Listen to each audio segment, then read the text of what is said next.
Ek ontvang nou die dag die vraag, hoe onderrig ek leerders dat laer nie 'n deelteken het nie, maar leer wel 'n deelteken kry? Goed, my antwoord is, begin by die woord leer. Verduidelik vir leerders dat ons hierdie woord kry by die Nederlandse woord, leger, en vra dan 'n vraag soos, wat hoor jy in die Nederlandse woord, wat jy nie in die Afrikaanse woord hoor nie? Leger, leer.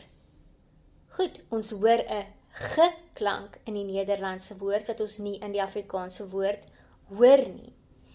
Nou, daar is al in 1917 besluit, dat wanneer 'n vokaal of 'n diftong, die klank met ander woorde, met 'n g-klank van 'n volgende vokaal geskei word, moet die g-klank in die uitspraak van die woord weggelaat word.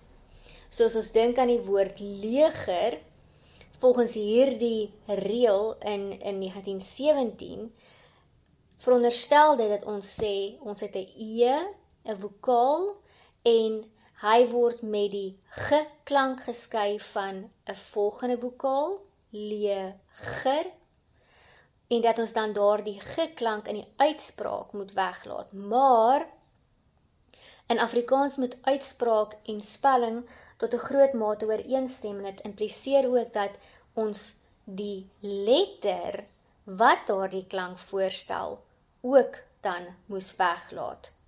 Daarom het ons nie meer leger gesê of dan met die letter G gespel nie.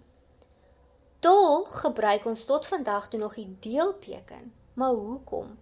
Want ons wil wys dat ons hierdie woord by die Nederlandse leger kry, wat oorspronklik dan met 'n G gespel is en met 'n g-klank uitgespreek is, en dat hierdie woord dan uit 2 lettergrepe aanvanklik bestaan het.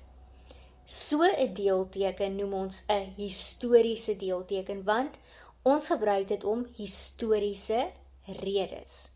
Nou kom ons by die woord laer. Dit is die vergrotende trap van die adjektief, oftewel die byvoeglike naamwoord laag. Nou kan jy vir leerders vra om die lettergreepverdeling van hierdie woord vir jou na te slaan in enige woordeboek tot hulle beskikking.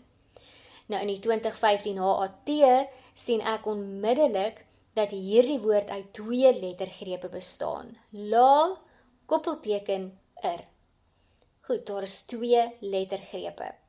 Dan gaan jy oor na 'n onderrigmoment.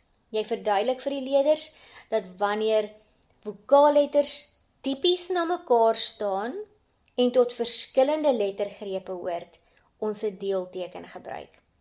Dink aan die woord kliënt. Ons het 2 vokaalletters wat na mekaar staan, 'n I en 'n E, en hulle hoort tot verskillende lettergrepe. Daarom skryf ons mos klie en dan 'n deelteken E.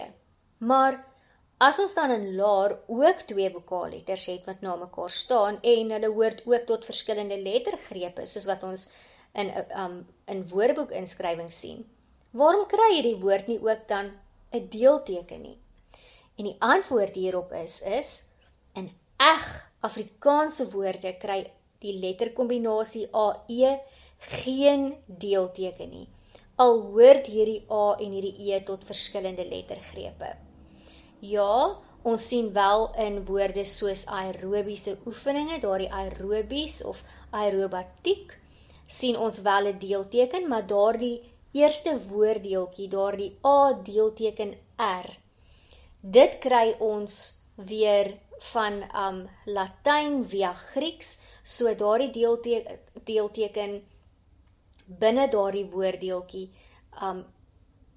is weer eens ook 'n historiese deelteken. So dit is nie hierdie Afrikaanse woorde waarin ons 'n AE kry nie. So ek dink hier's 3 belangrike dinge wat ons moet saamvat.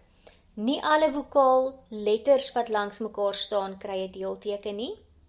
Dit hang af van waar die woord of die woorddeel vandaan kom, en dit hang af van die vokaalkombinasie wat gebruik word.